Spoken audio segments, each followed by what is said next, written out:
All right, everybody's talking about subject to financing. A lot of people are talking about be your own bank, infinite banking. Today, we're going to talk about both. I got my good friend, my property manager, my colleague, Richard Dilley here. Thanks for coming on the show, man. I appreciate it. having me. Yeah. So, okay, we're going to do our best to break down this case study because it's very intricate, it's very unique, but this is how you buy subject to real estate with whole life insurance, okay? So, again, it's no secret that if you watch my channel for a while, I've used properly structured cash value whole life insurance for a long time as a portion of my long-term overall strategy for my real estate and business investing, okay? So I just want to set the stage with that, right? Mm-hmm. The reason for my whole life is specifically for real estate investing. Now, in order for me to access the money for my whole life, there's a cost of control. It's about 5.5%. Mm-hmm. So whatever I'm investing in has to make me more than 5.5%, or why would I do it? Right. Now, there's an element to whole life, which is when you take that money out, it's still earning that dividend compounding. Now, life insurance has that extra feature, which means that you can take the loan. As long as you take the loan properly, I can get it into something that's earning more than 5% or 5.5%. And then the policy will earn me a dividend. Now, the dividends aren't guaranteed, but again, these companies have been around for over 100 years. I got my dividend last year. I got it the year before that. I'm going to get my dividend. I feel pretty confident in that, right? So if you follow some of these big real estate investors, you'll find that at the base of their assets is a lot of properly funded, structured whole life insurance, right? That's how I bought my deal. So when this deal came about, okay, it's subject to, I was nervous. Richard was kind enough to walk me through it. He's laughing because I was a giant pain in the butt, and he was very nice to me. I wouldn't have gotten this deal without Richard. But Richard, I want you to just walk me through the deal, and before I turn it over to you for the numbers and how and then I'm gonna go through the background and the funding, and then I'm gonna turn it over to you for the numbers. Sounds good. Okay, so the deal was shown to me about a year ago by the guy who wanted to put the whole thing together. Your client, in a way, he wanted to take 10% of the deal. He wanted to bring in 2 investors. They were going to make up the other, what would that be, 45% each. And everything was going along fine. The pro forma was great. The property was running exactly to the numbers you had told them they were going to run to. Great property. Probably didn't do enough due diligence and vet the investors. One needed the money. They had to sell. I don't know the whole story. It was something like that. Yeah, something like that. Whatever. Anyway, I don't know, but that's essentially what I was told. Okay, from whoever. Yeah. Anyway, so they got to sell. Yep. They don't want to sell. 2 of them don't want to sell. One of them's got to sell. Bummer. Now the deal comes back into my lap a year later. So I already know the numbers. It has been performing, so I have that in my pocket. It's already got bookings into the summer. Okay. The problem is I need 120 grand.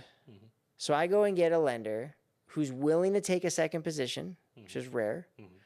And I got to give him 15% though. So 15% for this loan. It's a 48-month loan, no prepayment penalty. And then I got to make a balloon payment, pay it off after 48 months. But it's 15%. I got to pay the interest monthly, interest-only payments. So I said, okay, well, I can get 120 grand. Now I'm no money down into the deal. But I said, you know what would be interesting? Why don't I run some analysis and cash value analysis on my whole life policy? And let me ask this lender if he's comfortable, instead of giving me the whole down payment, if he would just only lend me a portion of the down payment, 2/3 of 80,000, and I'll put 40 grand of my own money in the life insurance into the deal. Okay. Now, why do I want to do that? Well, I have my money in my whole life policy, which controls about 1.3 million of tax-free death benefit. You met my family, my wife and 2 kids, right? God forbid I'm not around. Someone's got to take care of them, right? 1.3 million of life insurance with a company that's been around for over 185 years. So I'm getting all that death benefit, and that death benefit's growing for me. That death benefit also has a long-term care benefit for me way later down the road in retirement, nothing that 30-year-olds or 20-year-olds care about at all, but it's there. It's also controlling that. Now, that 40,000 is also in charge of getting me a compound dividend of around 5%, tax-free for the rest of my life, whether it's in the policy or out of the policy. That's building for the rest of my life. And now that $40,000 is sitting in a property that I'm going to get a tax deduction for. We're going to go through that. We talked about the cost segregation report, okay? I'm going to get a tax deduction of around 53 grand. Got the cost segregation report this morning. So again, you put in 40 and you get a $53,000 deduction. It's better than an IRA. I mean, you can check my math, but I'm not, it's Right. not tax advice, but last time I checked, that's better. Right. And then it's going to be appreciating the property, creating cash flow, gaining me experience and confidence. I get the tax deduction. It's crazy, man. It's like, how can you have money working that hard for you? Like, we all want our money working as hard for us as we are for it. Right. And I feel like this deal accomplished that in spades. So I was able to secure the deal with a little bit of whole life insurance, and that's now the underlying asset for this deal. But walk me through the deal and why it's so cool and why we were like so quick to jump on it.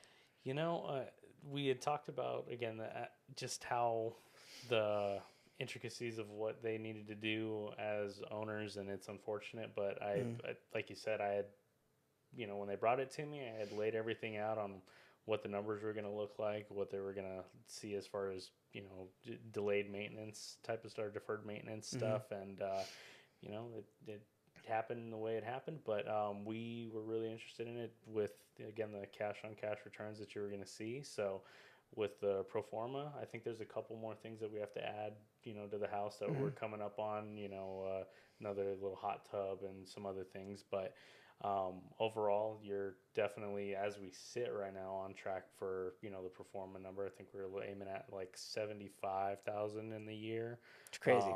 Without having those additional value adds on your amenities for hot tub and, the Right. pool heater and stuff like that. So, Which is only another 15 grand. yeah, no, And really, the boost from what it could go from 75,000 to, I mean, it's insane. yeah, we're looking like once you do those as year-long amenities, you'll probably be bumping over 100 top line. So here's a question. If you had an investment where you could put in $15,000 and it was going to give you $25,000 every year for the rest of your Right. life, yeah, like that's how solid that is. And then here's what else is crazy. That $40,000 that's in my whole life earning me a little tax-free boring dividend that's just compounding, no big deal right now, it'll be a big deal later, is getting me cash flow. Okay, so the cash return or the total revenue that house is going to produce is $75,000. Where can you put $40,000 to generate $75,000? It's Real crazy. estate.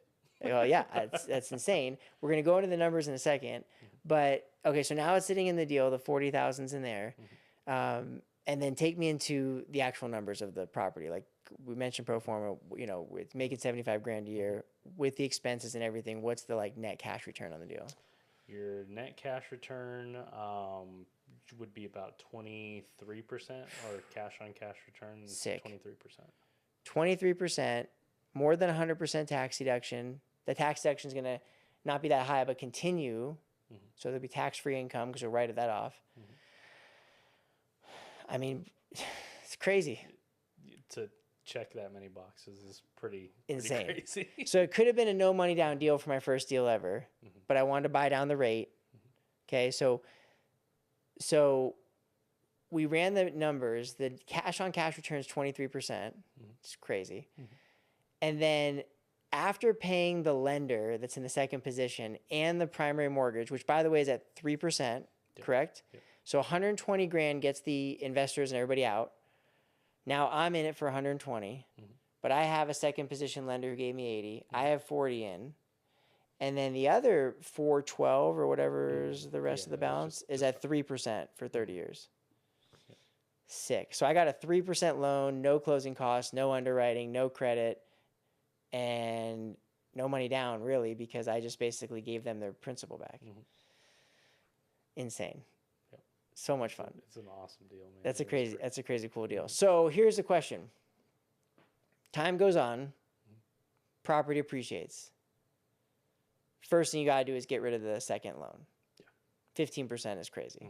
So the first thing you do is property appreciates or cash flow accumulates. But now my 40 is still in there from the whole life. Now I've been paying myself back just like I would any lender, right? Replenishing my bank with the cash flow from the property back into my whole life policy. So the whole life cash value has been growing. I've been building up cash value again. But let's say I have enough equity in the property. What do I do with that 40? Do I leave it in the property or do I refinance it and put it back in the whole life? What's the answer? I mean, It's a trick question, but yeah. okay. I mean, you loaded that question. I know. It's not a fair question for your first podcast. Sorry. But no. It's a good question Yeah. because it's going to be, again, it's all about leveraging and smart money, right? I Right. mean, if you're, again, that the actual interest rate, so to speak, on that is so low that, wherever interest rates are at that point in time, it's like, are you still going to have cash flow?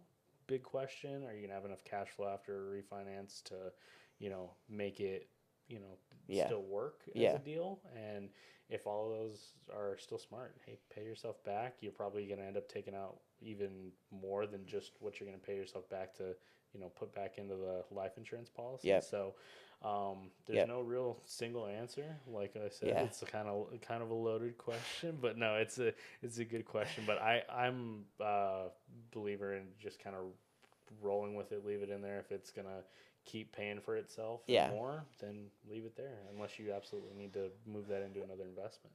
So here's what's crazy. The reason why I said it's a trick question is because it's like every question in finance. It depends, right? Mm-hmm. What's your overall objective, right? I keep my policies max loaned out. People think that's stupid. They think that doesn't work. I don't know why I wouldn't. For me, it's like, why would I replenish my policy? It's only earning me 4%. And really, after cost of insurance and things, it's not even earning me that when I can keep it lent out in real estate and then pay myself back slowly, right? Yep. So I think for me, the key has been for my strategy personally, these things take time to compound. I want to get them started. But the miracle is I can have money in two places at once. I get it started in the whole life, immediately max loan to the property.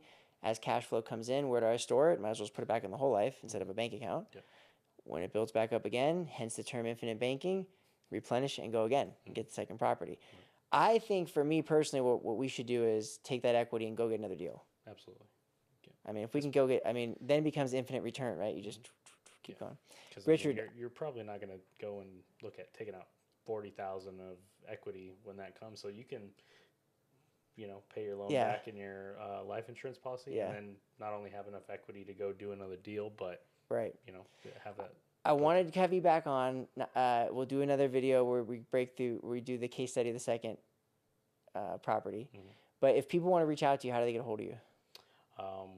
We're going to put the details down below, Okay. but my contact info, follow me on Instagram if Okay. you want to. Perfect. Yeah. Cool. We'll make sure people reach out if they want to figure out how to get their first deal. Again, I have no affiliation with Richard. I don't collect commissions. I don't do real estate. I'm not affiliated with that in any way. Just Richard's a great guy, and he's who helps me personally, and I only can recommend who I go to myself because that's who I work with. So I think you'd be in good hands getting a chance to meet him, and he's definitely somebody who's out to help serve this community and make sure people are in a better place. So if you want more information about the basics of 2, go back and watch our other video we did. Thanks so much for checking out this video. We'll see you soon.